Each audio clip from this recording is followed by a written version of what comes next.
Hey guys, I'm back with another video, and we're gonna make cloud bread. But before I get into that, don't forget we do have a giveaway going on.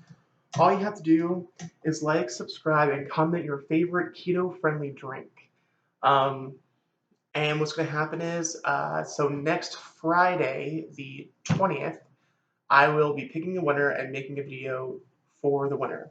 So all I gotta do is like, subscribe, and comment your favorite keto drink. But let's get into the video.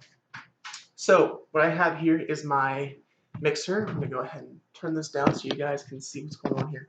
So in this bowl, I have 3 egg whites. Now, if you want to, you can also put about half a teaspoon of cream of tartar.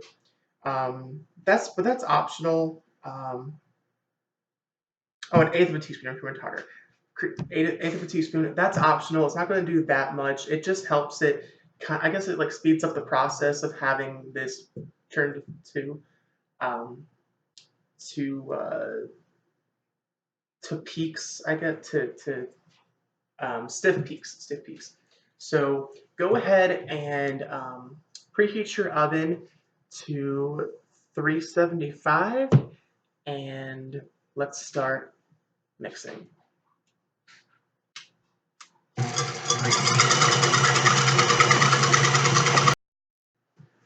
All right, so we have some stiff peaks here. And one way that you can tell if they're stiff is just by dipping this in, pulling up, and you can see we get a good amount of stuff with it. So these are stiff peaks.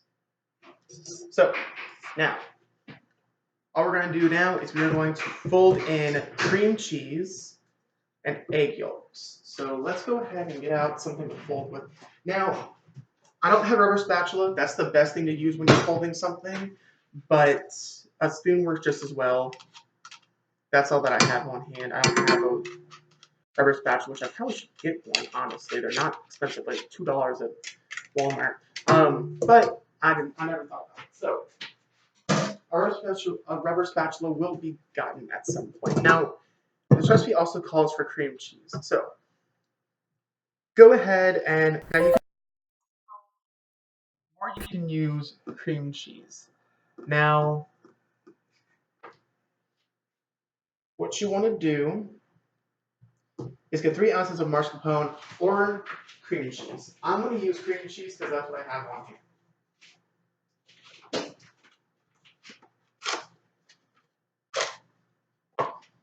So let's see. Go ahead and you have the ounces right here on the package. And basically, so it goes by 2. So about 3 lines is about where you're gonna cut your cream cheese. And cloud bread has barely any, barely any carbs. You have, some carbs from the cream cheese, and you have some carbs from the egg. Egg doesn't have many carbs, really. It doesn't really make a big of a difference. But let's go ahead. We're going to melt the cream cheese.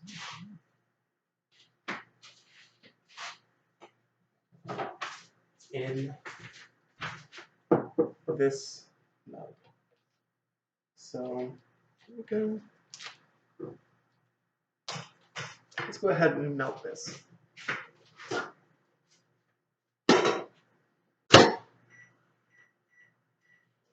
Alright, now we're going to fold in the yolks one at a time. Before we do that, we're going to go ahead and add some salt. It calls for an eighth of a teaspoon of sea salt. You don't have to follow it exactly. I'm using some Himalayan pink salt because I also put salt and pepper on top of them. Alright, cream cheese is ready. But we're going to go ahead and mix in 1 yolk at a time. the yolk breaks within the mug, that's fine. Just make sure you do separate the yolks and the whites. This will not work if you don't beat the whites before you beat the yolks.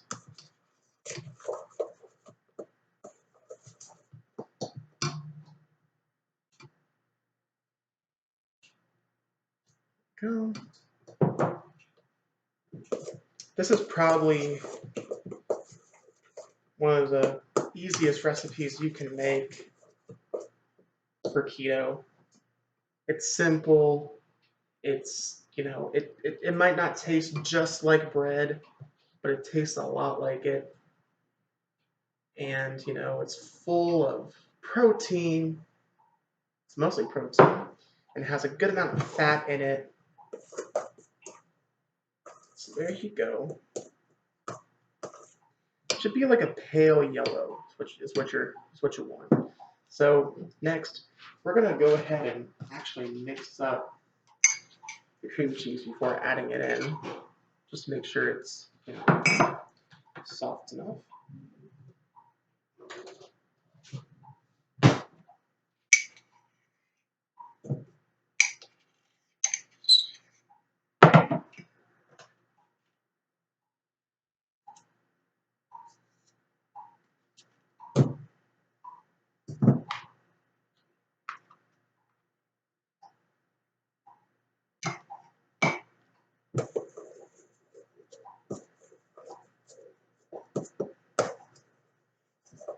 Again, remember, just fold it in. I'm getting messages left and right.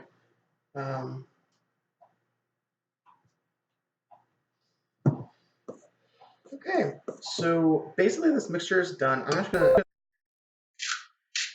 Sorry guys, like these messages just keep coming in.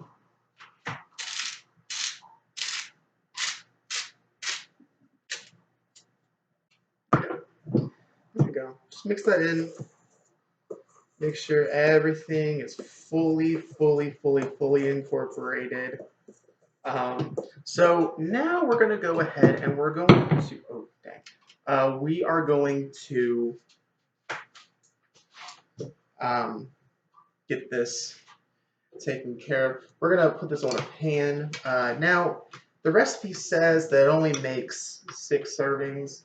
I have found that it makes more than that. Now, here's the thing. I got a bigger pan than I used before. This time I'm using a big old pizza pan.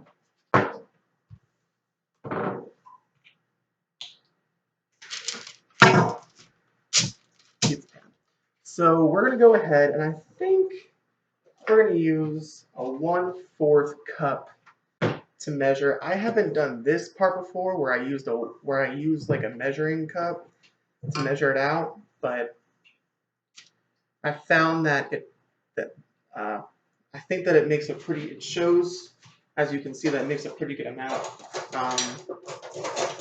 So let's go ahead and put these down on here. Squish them down a little bit because they don't spread that much, but they do spread a little bit. So you want to push them down some. And see, look, that's perfect enough. So let's go ahead and put this down.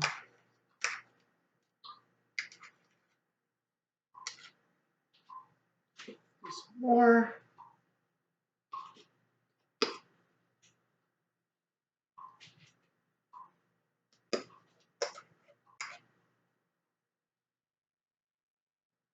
Go.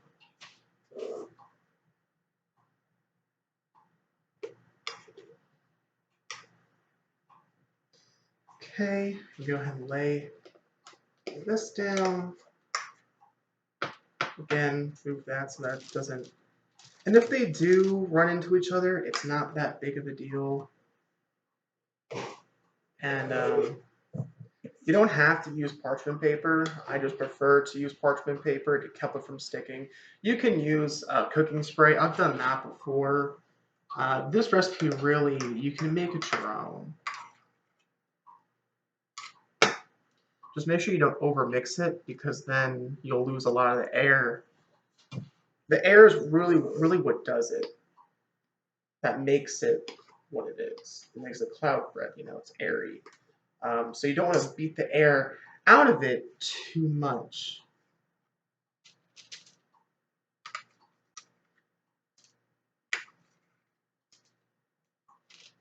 So we have room to make, I think, 2 more circles. And really, this doesn't take that long. The mixing probably takes the long. Well, the cooking takes the longest, but or the baking, I guess you would say. The baking takes the longest, but you know, I might be able to add 2 more. I might have to do just 1.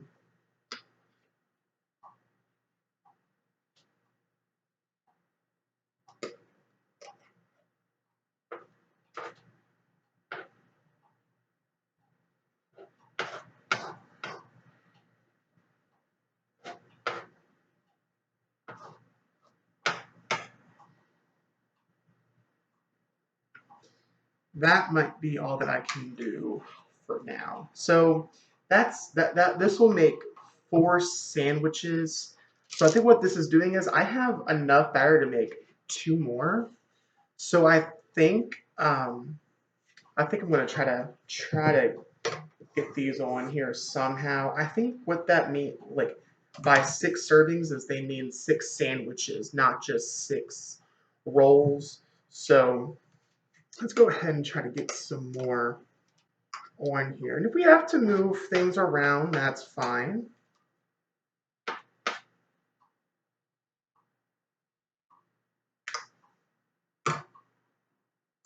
I'm gonna try to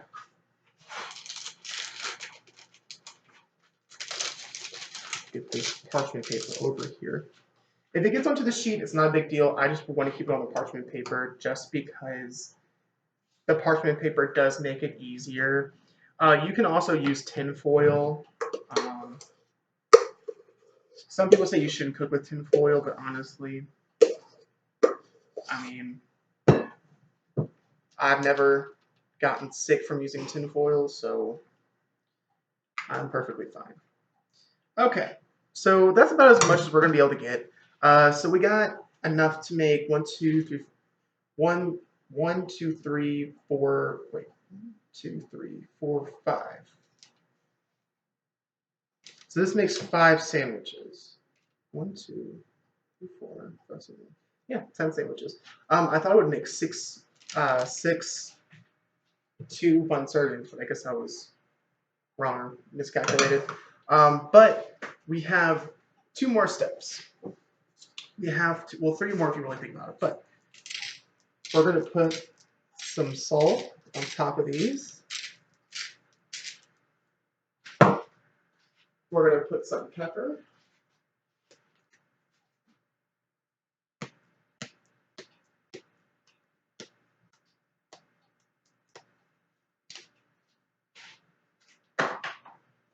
And we're going to use a little bit of garlic.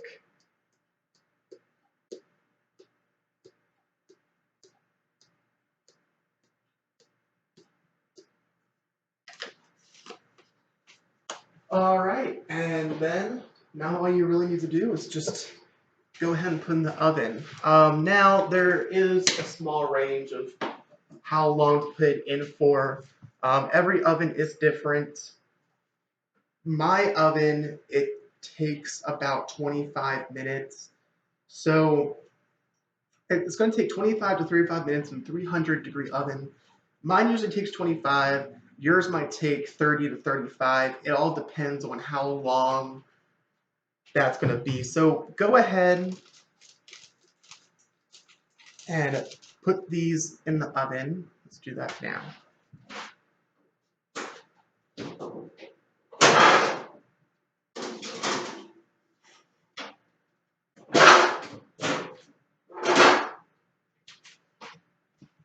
Let's see this face. Okay, so that's everything for this video. I hope you guys enjoyed it. Don't forget about the giveaway. It ends next Friday, which is the 21st. No, it's the 20th.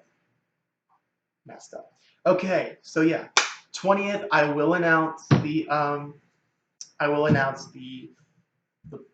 the winner. I'm just gonna put the names the YouTube names in a hat and mention them. What's gonna happen is I will find some way to communicate with you to get your to get your mailing address. I don't know if there's a way to message people on YouTube, but if there isn't, then I will give you my email, and I will and I'll find some way for you to verify that it's you. So I hope you guys enjoyed this video, and I can see you guys again. Keep munching.